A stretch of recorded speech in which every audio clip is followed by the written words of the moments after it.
A very warm welcome to another episode in our Doorway to Sindh webinar series presented by the Sindhi Culture Foundation and the Embassy Group, providing a glimpse of Sindhi culture and history. I welcome Dr. Jürgen Schaflechner and Dr. Deepra Dandekar to share with us the history, culture, and traditions surrounding Hinglaj. I now invite Ms. Amrita Sadarangani to continue. Hello, everyone, and welcome to this webinar hosted by the Sindhi Culture Foundation. I am Amrita Sadarangani, Executive Director to the Gujarat Biotechnology University Project, a novel international education partnership between the University of Edinburgh and the Government of Gujarat to establish a new world-class research-led university in Gandhinagar. I led the University of Edinburgh's South Asia Regional Center from 2010 to 2020, and I'm interested in the transformational power of higher education and very curious about my Sindhi roots.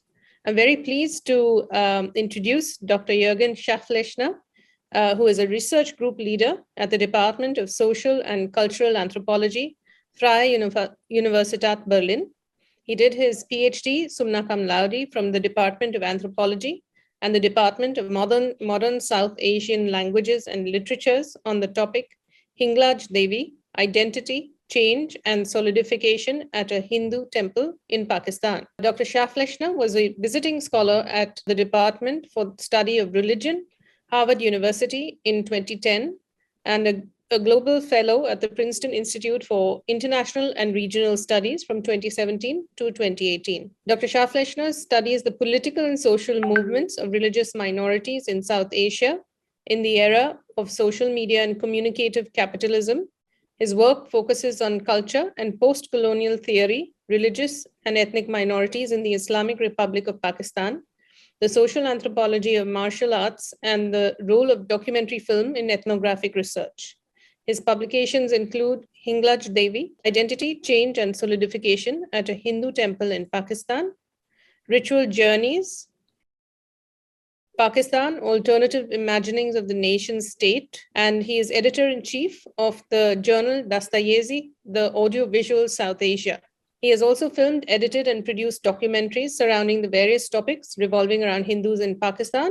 Few are Thrust into Heaven, There They Call Us Hindus, Here We Are Pakistanis, Mother Calling Kali in Karachi, and Agneya Tirth Hinglaj.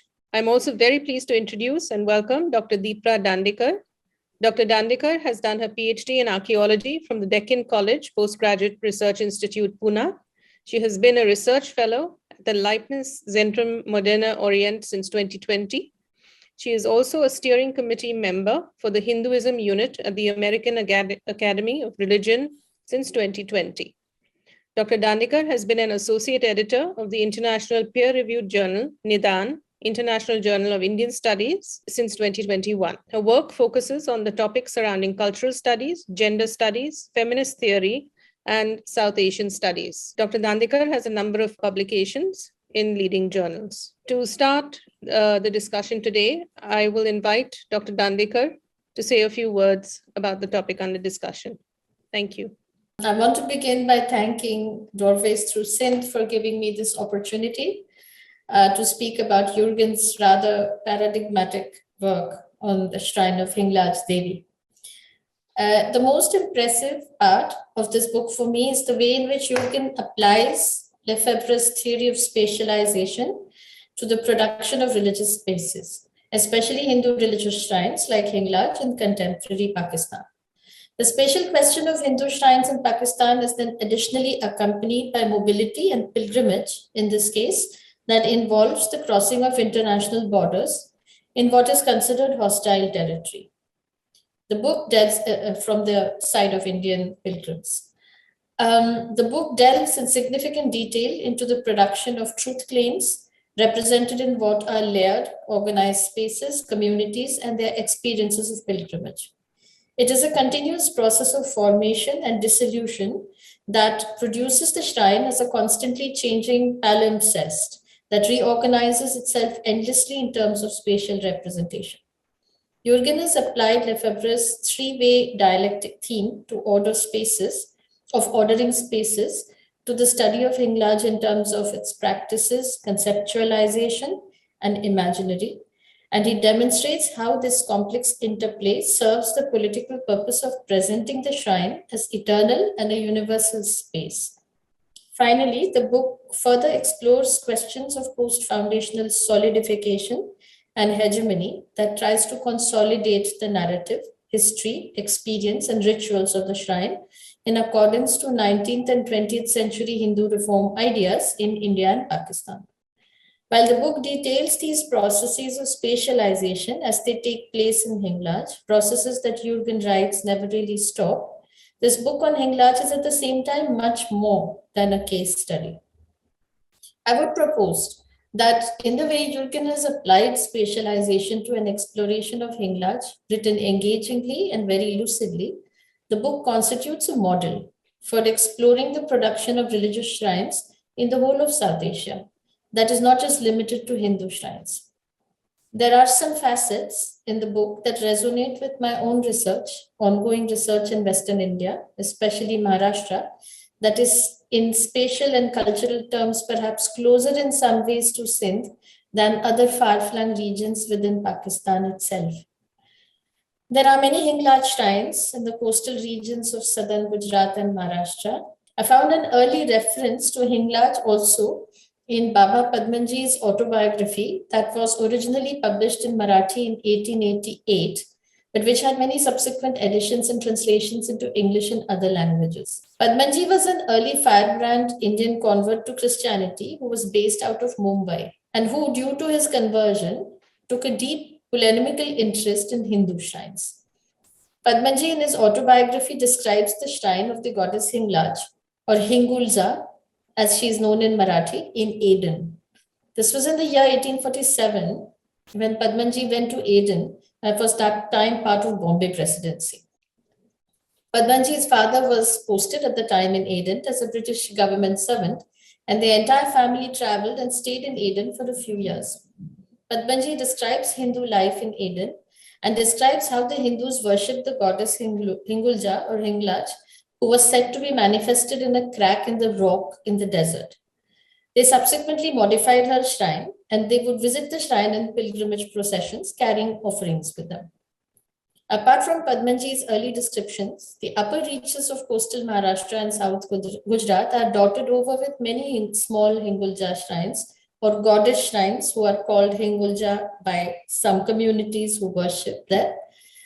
And the goddess, along with another deity, popularly called Ashapura Devi, the goddess Hingulja's sister, can be spotted on many hilltops and on the coastline. According to locals, the establishment of these shrines is centrally connected to traveling Hindu communities in the 19th and 20th centuries, and even earlier, who commuted across the upper parts of the Arabian Ocean between what is modern-day Pakistan, Persian Gulf, coastal Gujarat, upper parts of Konkan. Locals rationalized the presence of these shrines, conflating it with the urgency of making landmarks for seafarers who would recognize their destination by the flagpost atop the various Hingulja hill temples. Though this is unlikely, this rationalization plays a powerful role in producing the entire region as a traveling region for Hindu traders. It presents the goddess Hingulja's many shrines as markers of their own mobility in the mixed land-sea region, which in turn produces this interactive zone as an independent but porous territory characterized by regular journeying. Though I understand that Jürgen's book has limited itself to exploring the goddess's shrine in Balochistan, his study can be used as a model to explore other Hingulja shrines. The study can hence be seen as theoretically replicable.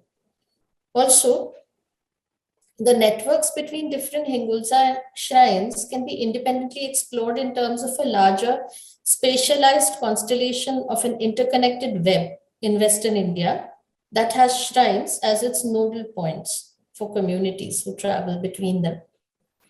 Mobility and pilgrimage from this perspective belongs not only to pilgrims and pilgrimaging communities that remake the shrine constantly, but to the goddess too, who travels along with pilgrims to remake the larger region of the pilgrim. There are typical stories about Hingulja in Maharashtra that are commonly shared with other rural goddesses. So it's a common story, but Hingulja temples, for example, Chaul has a similar story. The story recounts how the goddess followed her favorite devotee home, but on condition that he did not turn back to look at her. As they crossed the seas and neared the pilgrim's hometown, navigating the various hill passes, the goddess suddenly stopped talking to the pilgrim. She did this to test him, and he broke his vow by turning back to check whether she was there. His lack of faith angered her, and at that instant, she sprang atop a nearby hill outside his village. His heart full of remorse, he built a shrine for her on the hilltop that allowed everyone to worship her there. There are other rather typical myths of Hingulza who share, this is also shared with other village goddesses that talk about vanquishing the devotee's pride. So according to the story in Chaul also, the devotee, a powerful king, pledges to build the goddess's temple, or in some versions of the story, a staircase to the top of the hill to the shrine, so that his subjects can praise him. But the goddess has a condition. He must build this shrine or staircase in one night. He almost succeeds, but fails in the end because each time as he comes to the very end of his task and is about to place the last stone, the goddess makes her ally, the rooster, the cock, crow out before it is dawn. And this way she breaks his pride constantly. The rooster is the goddess's ideal devotee in Maharashtra. And at times he is also Hingulza's vehicle, so as she's shown sitting on his back. He is also her servant and helper in the world who is on her side and ready to be sacrificed to her within rituals. The rooster myth is common for rural deities in Maharashtra, and the story can be found for the building of Hindu temples in South India and Southeast Asia as well. This is a folklore instance of the solidification theme that Jürgen has already explored in significant detail. Finally, as I end, I would reiterate my congratulations to Jürgen for his seminal book that constitutes a model and starting point for many such future translocal studies on shrines and their spatialized production across region. So the curious thing about Hinglaj is that that we're dealing here with a place that is very old, and we have good reason to believe that it has had a very similar significant form of pilgrimage for hundreds of years. Now, the problem is that in speaking about the book with devotees and speaking about the book with people from Sindh here in Sindh, or also Sindhis in the diaspora, my job is usually to disappoint, because usually Hindus who are devotees of the goddess would like me to say and confirm what they always believed, that this place is over 100, 200,000 years old. Of course, I cannot, right? What I can do is I can say that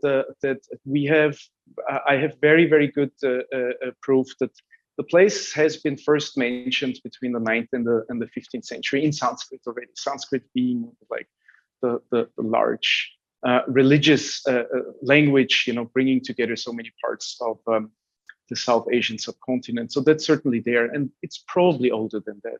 And the curious thing is that it seems like that the actual practice, the practice of going to the place, and the actual practice of doing the circumambulation, so the surrounding of the Sanctum Sanctorum, the most holy part of Hinglaj, which curiously is done through a little tunnel, and then where one comes out of the mountain again, which in itself is, because the mountain is seen as the goddess, is a form of rebirthing ritual, right?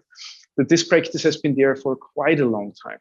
I really don't know for how long, and archaeological survey would probably help to figure out how long this actually has been going on. Now, what we need to understand is, and what I think makes it so fascinating to work on this place, is that this aura of being aloof and of being very far and of being almost life-threatening is an aura that goes through the centuries, and that you find in the oral traditions of the Charans, that you find in the Bengali narratives, even in the Bengali films, right? So it's something that is ingrained in what the goddess actually is. And so we maybe also understand from here a little bit why this place is so important, because people might say, jitni taklif utna faida, is hard. The harder it is, the more gain you get from a pilgrimage, right? And so since Hinglaj is in the middle of nowhere, if we can say it like this, in the middle of the desert, 250 kilometers away from Karachi, really hard to find behind somewhere the first, mountains of Balochistan and between the sea and this mountain range. People were never really sure if they would ever come back, right? So if you go on a pilgrimage where you say goodbye to your loved ones and they don't really know if you're going to come back alive or in one piece, then coming back is actually something which is seen as a blessing, and actually as a blessing of the goddess. And this power of the shrine can only come through this characteristic of being far away, of being very difficult to reach and being very aloof. So this is kind of the central attitude of this place now, right? So now we shift this goddess into modernity. And this is usually then for anthropologists, like Deepra and me, where things get really interesting, because we then see these massive shifts that happen, right?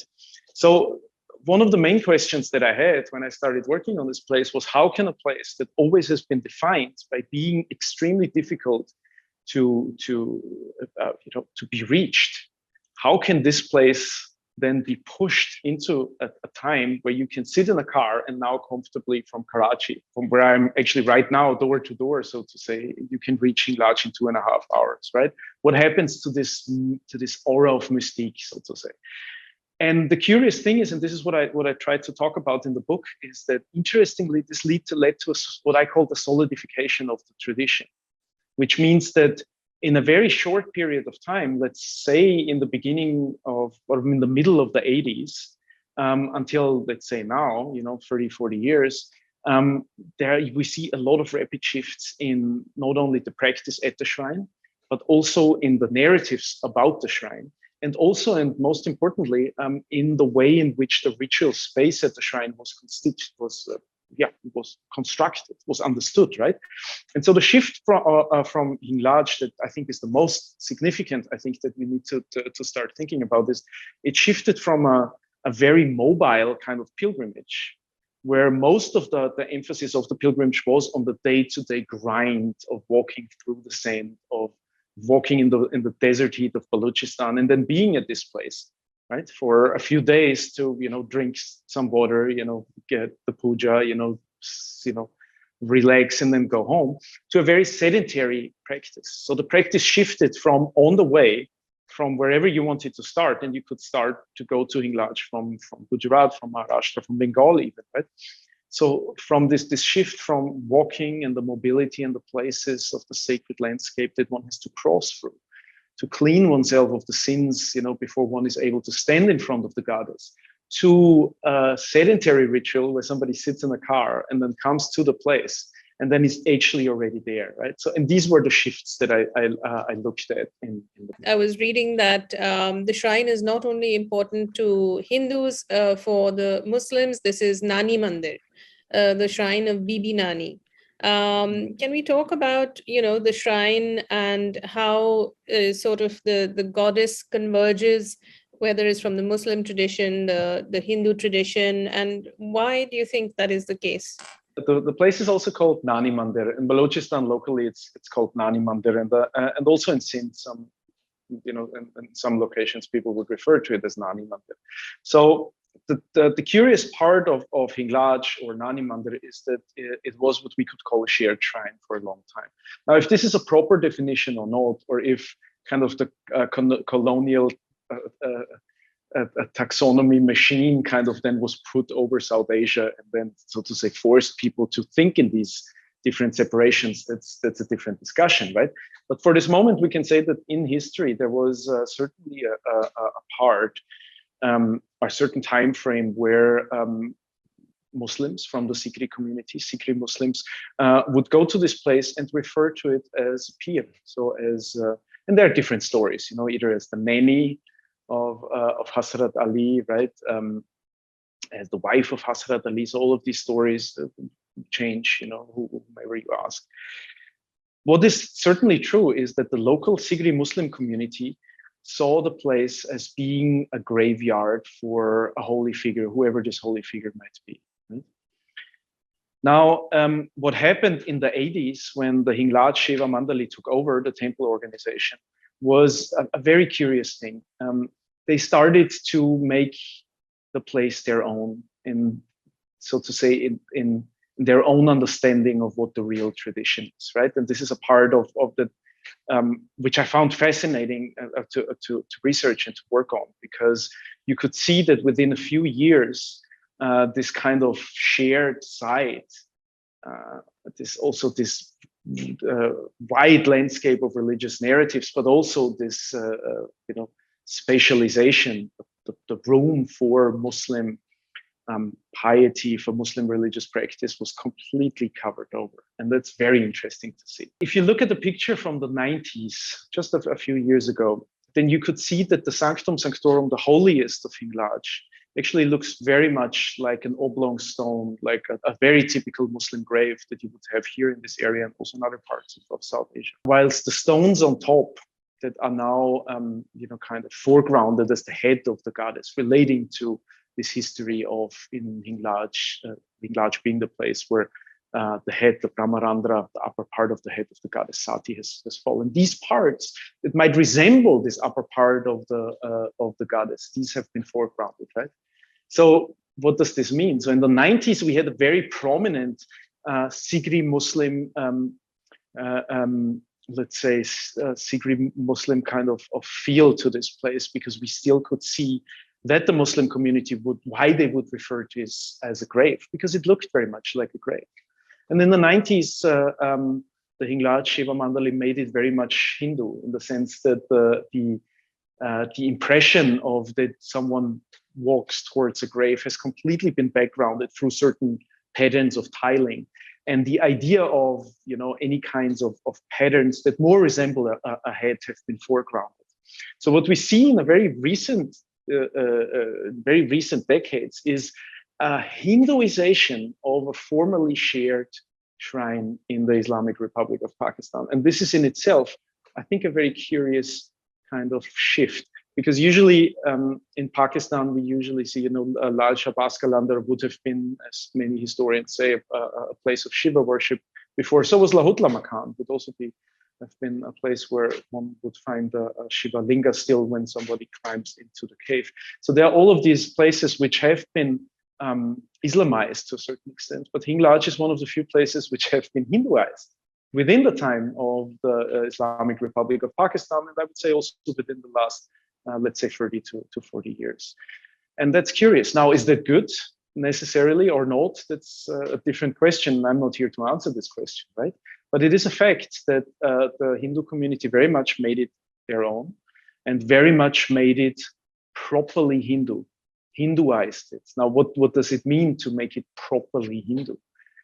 To make it into a form of Hinduism that is globally understood, that relates to certain kinds of images, relates to certain kinds of gods and goddesses, and cuts out other forms of worship.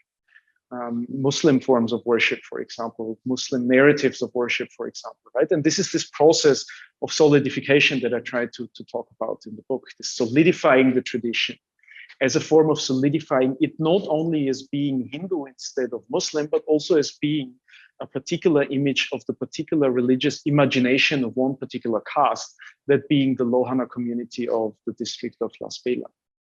So we see a few movements that happened there very recently. One shift to cover over the Muslim traces of a shared tradition, and then another shift to cover over the very caste particular traces of the different communities that came together and that related to Hinglaj, and making Hinglaj, so to say, in universalizing it, as making its particular identity into the universal signifier of Hinduism. So making the particular identity of Lohana ritual in Las Bela as the universal, as how people should, with an imperative, with an exclamation mark, should understand what Hinduism is. Can we talk about differences in the worship practices of Hinglaj in Balochistan and the other locations that we've been talking about? in yeah. Gujarat and Maharashtra? Oh yes, there are so many differences. I think the interesting part for once here are not the differences. Usually anthropologists are all about differences, right? We're always trying to point out the differences and how it's different. But here I think it's for once it's interesting in the attempt of making similarities, right? The last time I had been in India and doing this research, I worked on proxy shrines, right? So proxy shrines would be shrines that claim that they are the actual Hinglaj place, however, on the other side of the border. Now, all of these shrines, many of these shrines have their own foundational myth attached to it, right? Their own history. One very particular story of these proxy shrines also relates to the practice of how to worship at Hinglaj. And some listeners might already know, but for those who don't know that the worshipping is very particular in Hinglaj. There's a very particular stage of washing, of preparation before somebody is able to stand in front of the goddess. Now, in the older times, this has been done over hundreds of kilometers stretched out around the Maharashtra coast with different places where people needed to engage into different rituals. One of the most famous being the mud volcano Chandrakoop, where a narayal needed to be, a coconut needed to be offered. As to get the permission of Hinglajes, so the Devi's husband, Shiva. And this permission was given by the submerging of this coconut into this, mud volcano that is called Chandrakoop, the moon well.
So now the rituals, of course, have become shorter and shorter and shorter. People have less time and they need to, be back, for dinner. But one of the main rituals that is still there is this circumambulation underneath the Sanctum Sanctorum, through the mountain. And this is very significant in the pilgrimage. And one of the places that I saw along the border to Pakistan, on the Indian side, of course, was trying to rebuild this tunnel.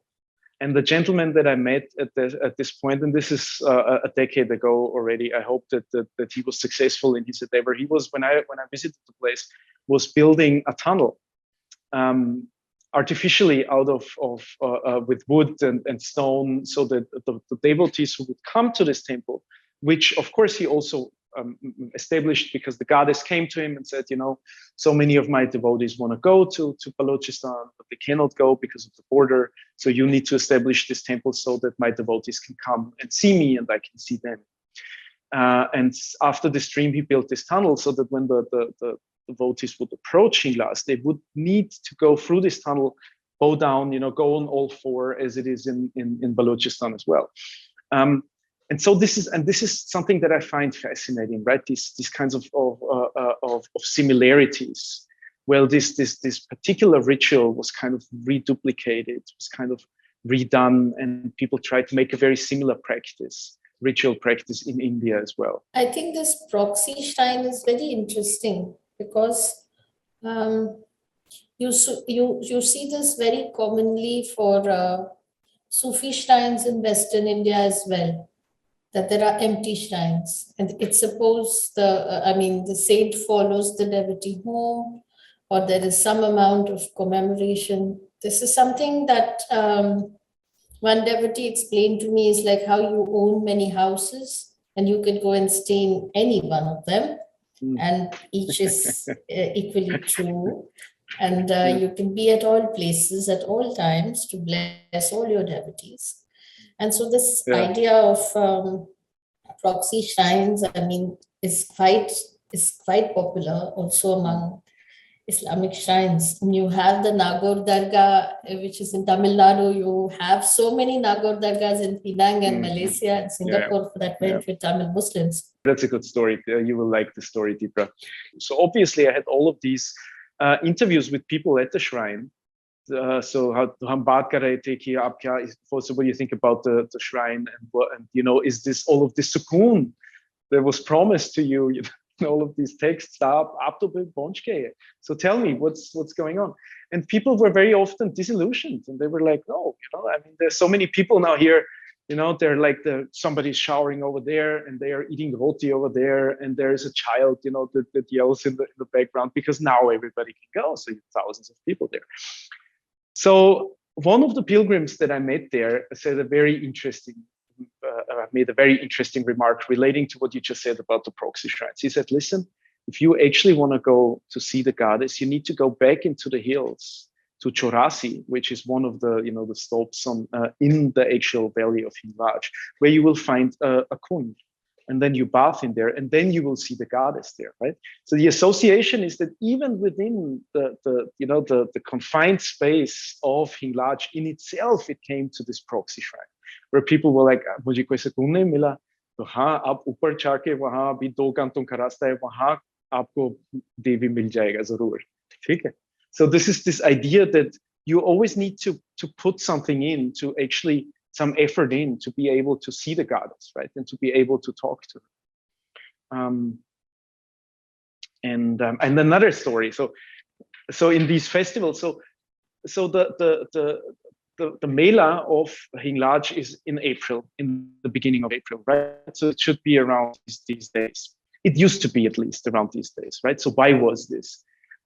Curiously, it had nothing to do with the Hindu calendar whatsoever, but it had to do with the water level of the Hinglaj River, which is in front of the valley.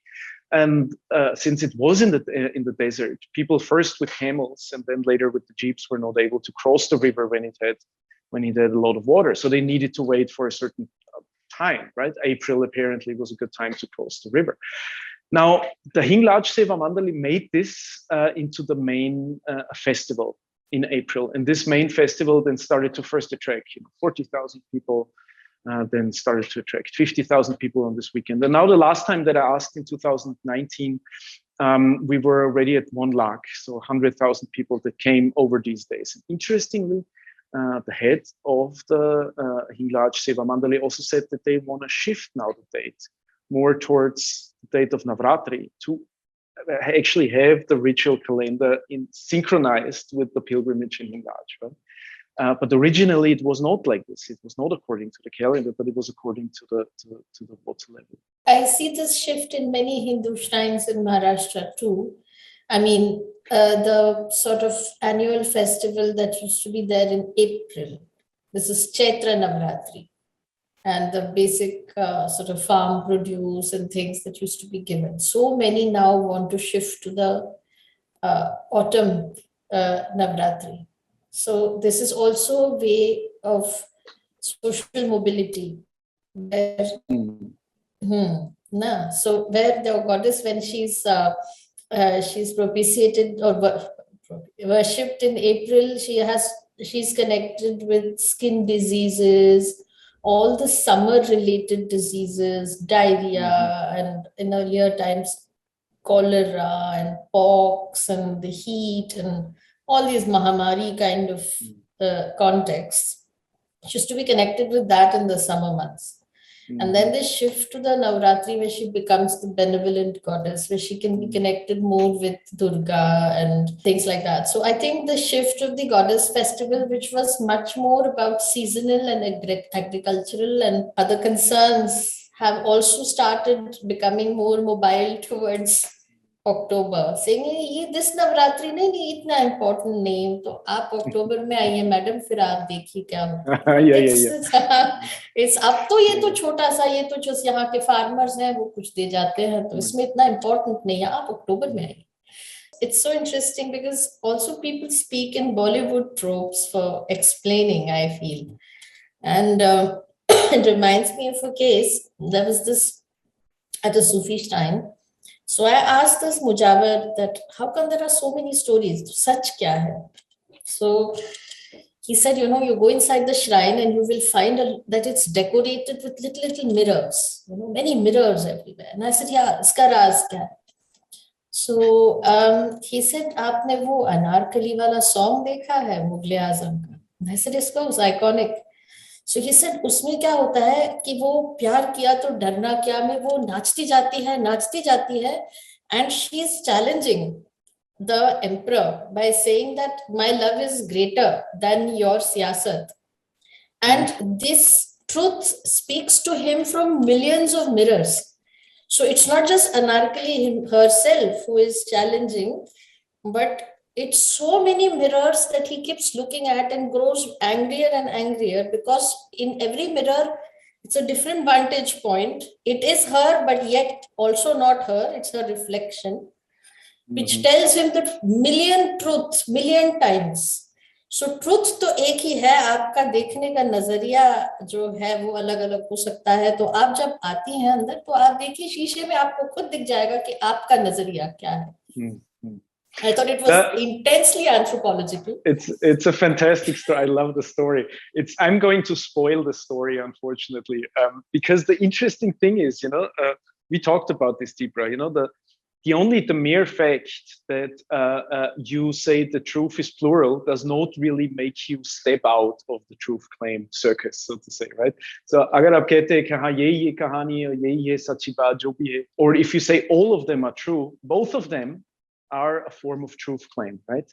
And eventually, your truth claim always needs to prevail to a certain extent, and you need to give a good reason why you spoke about this truth claim instead of some other truth claim, right? And so the curious thing is also that the plurality of truth claims in itself is a move of power, and only certain people would be able to do this. People who are able to, you know, stand out a little bit, hear all of these stories, and so on. Maybe I should add to this that in Pakistani Hinduism, because we had no chance to really talk about who are the people, right? So you have a white male anthropologist who has been talking about this now for too long, but we have not been talking about who the people actually are who go and who relate to this shrine. So Hinduism in Pakistan is a curious thing, because I started my research with very often encountering people when I explain to them what I'm doing. Is I'm writing a book about Pakistani Hinduism. Acha, ye hai, koi Hindu hai Pakistan mein? Sab to nahi chale gaye hain. So this was like the reaction that was always there, which is curious because my native country, Austria, is around 8 million people.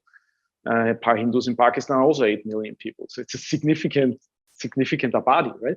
So when we look at the Hindus in Pakistan, then we see that the biggest part of them are from so-called scheduled caste, right? So Bhil, Megwar, and they are very often, not always, you know, with very different community as well, but often peasants, at times very, you know, disenfranchised communities, and a very small, like 5% of the community would be from, you know, the upper castes, the Lohana communities, for example, the, you know, merchant communities, and so we also need to understand that the people who go to this place are very often coming from, you know, these kinds of communities, and they are very often thirsty for knowledge and for what happens in this place. So I've been myself a witness of umpteen of these little educational moments that how you called it today, where people are like, coming and they were asking the seva karne wala, kya hai, kaun si kahani hai iske piche, ye kaun hai, ye acha ye Kali Mata hai,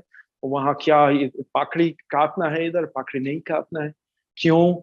And all of these kind of little interactions that spread out, this knowledge about Hinglaj, which I think now in 2022 is also somehow already obsolete, because now probably people would, whilst walking to Hinglaj, look at their phone and see on YouTube a video on Hinglaj and have this kind of explanation through social media, right? So it's very curious, I think, how this knowledge is transmitted and how it changes and how it's going to go on to change. And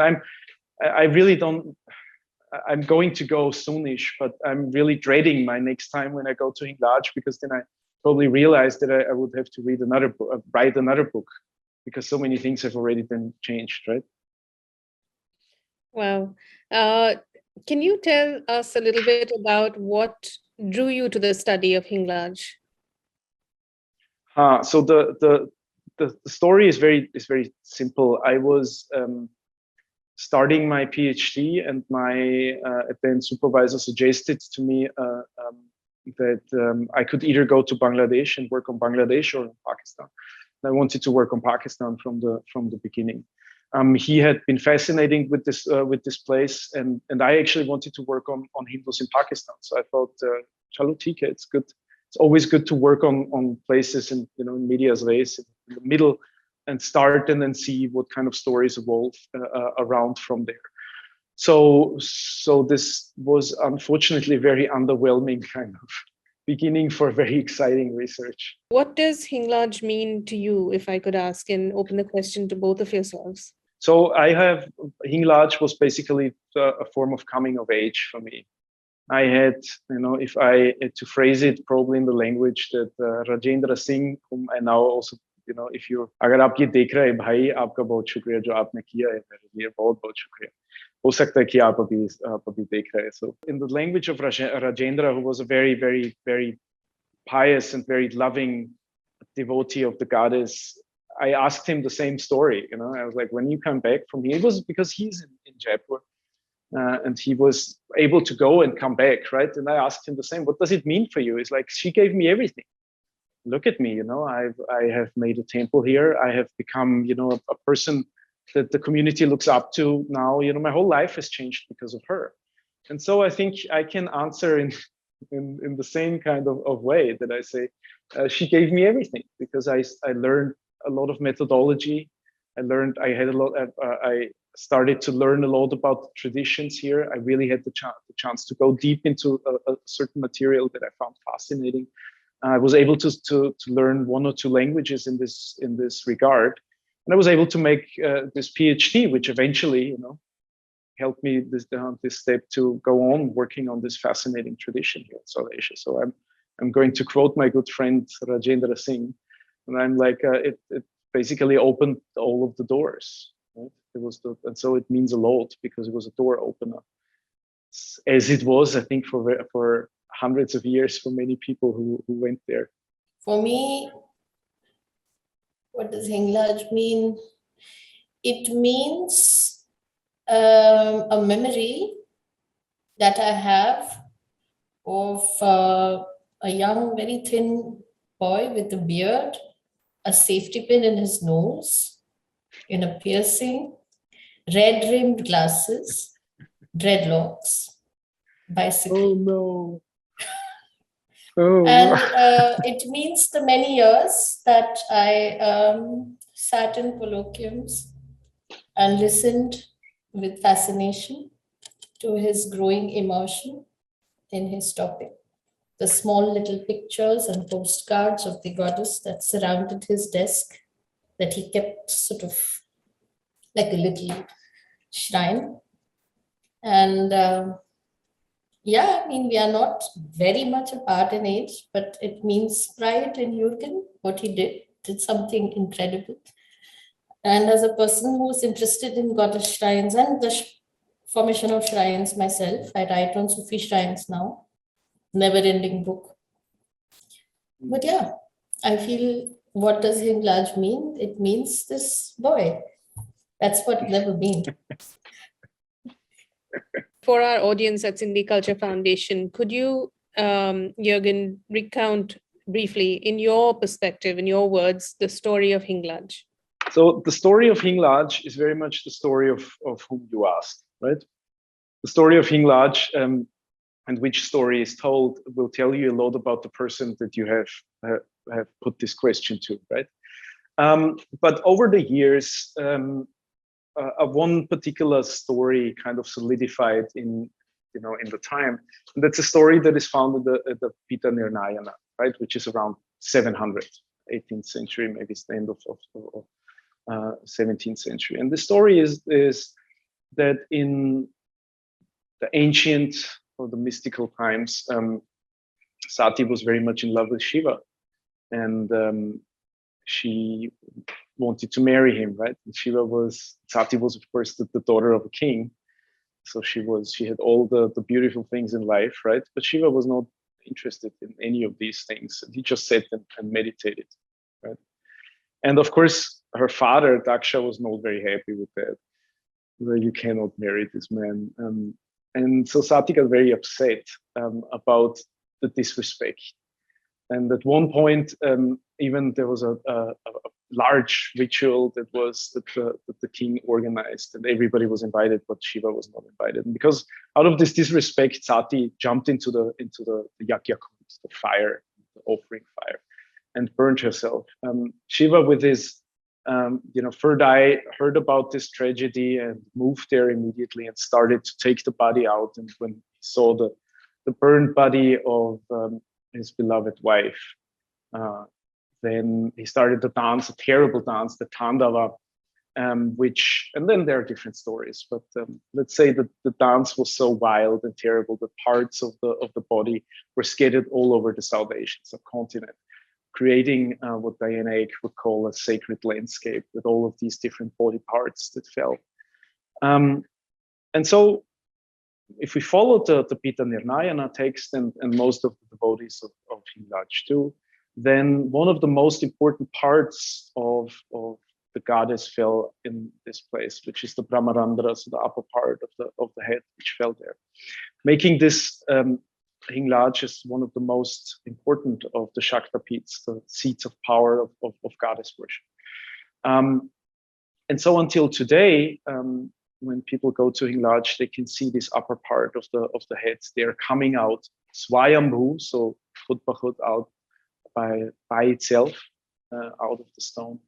And so they also worship this part of the head. Now, if you ask somebody else, if you ask a member of the Sikri Muslim community, they would tell you a different story, right? They would say it's maybe Eve, who fell from heaven and is worshipped there. It's maybe the Nani of Hazrat Ali. And they would also maybe not prove, but maybe tell these stories with certain landmarks that they show you, right?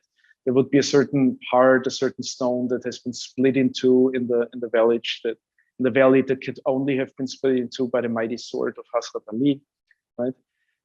So it depends very much on whom you ask, and you will get a certain answer about who and what Hinglaj is, depending on the castes, the community, even the religion. Out of many of these stories, however, I think this Sanskritic story of the upper part of Sati's head falling in Hinglaj, I think, is the most common these days. Thank you for that. If we were to arrive today at the Hinglaj shrine, who would we see worshipping? You would see basically a very nice cut through Pakistani Hindu society. You would see very wealthy businessmen from Upper Sindh or from Las Bela or from Quetta coming there with their family, but also very poor, Bhil Haris who might have even walked there to this place, right? And you might also see one or the other anthropologist who's still fascinated with this place, right? And tries to find out what has changed. And of course, you would find police, Muslim police who protects the place. You would find the Pujari there. I hope he's well, Gopal Maharaj. I've seen him the last time 3 years ago. I hope he's doing well. And you would find members of the Sikri Muslim community who work there in the kitchen and to prepare food for the pilgrims. What kind of food is served at the shrine today? It's all sattvic food and vegetarian food. The long story is vegetarianism in Hinglaj is a very recent phenomenon. Hinglaj, particularly the shrine before Hinglaj, the Kali Devi shrine, was always a place where a goat needed to be sacrificed and the blood needed to be splattered into the wall so that the wall would suck up the blood, so that the goddess would accept the offer, so that she would not be angry with the pilgrims. And so in this sense, since Kali was always a part of this shrine, nobody had a problem with eating meat. And then, of course, because most of the people were peasants, they were very happy to get a good piece of meat. But over the last, let's say, 20 years, maybe only 15 years, the place, the Hinglaj Shiva Mandali, made it necessary for people to only consume vegetarian food there. And that's a good story. And the sacrifice that it needs to be done for the goddess Kali, because Kali needs her sacrifice, is now done in the form of a goat who has her ear pierced, so that one drop of blood comes out, and then she's set free into the mountains of Hinglaj, so that the goddess Kali would not be angry. So the food that is prepared there is completely vegetarian food, because Virsimal Devani went on a pilgrimage to Haridwar and brought this knowledge with him that in Hinduism only vegetarian food should be consumed. And so maybe 20, maybe 15 years ago, he decided that the whole place is going to go vegetarian. I think this has been a very intense discussion, which I think at least will raise a lot of curiosity about the shrine as an active and a vibrant shrine. There is a sort of idea in India that if there's a Hindu shrine there, to kya hota hoga? It is not really so. No, it's not like India.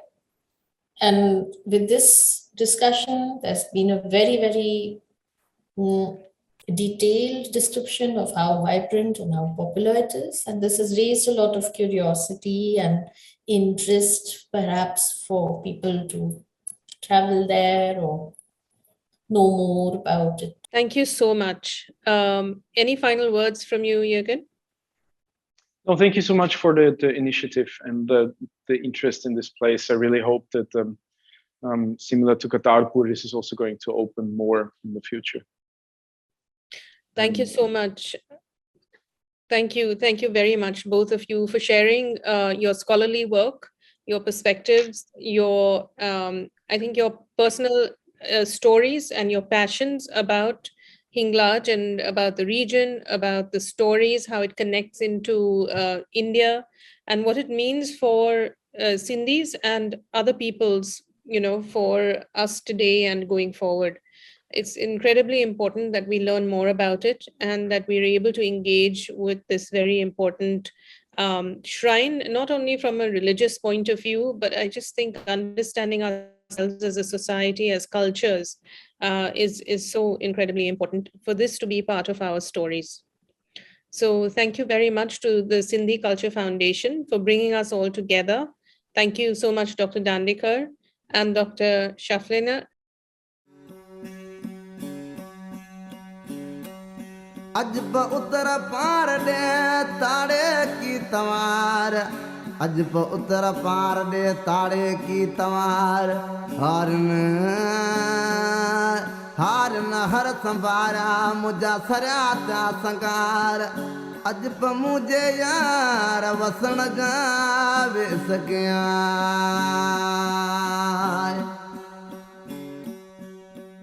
अजब उतर पार दे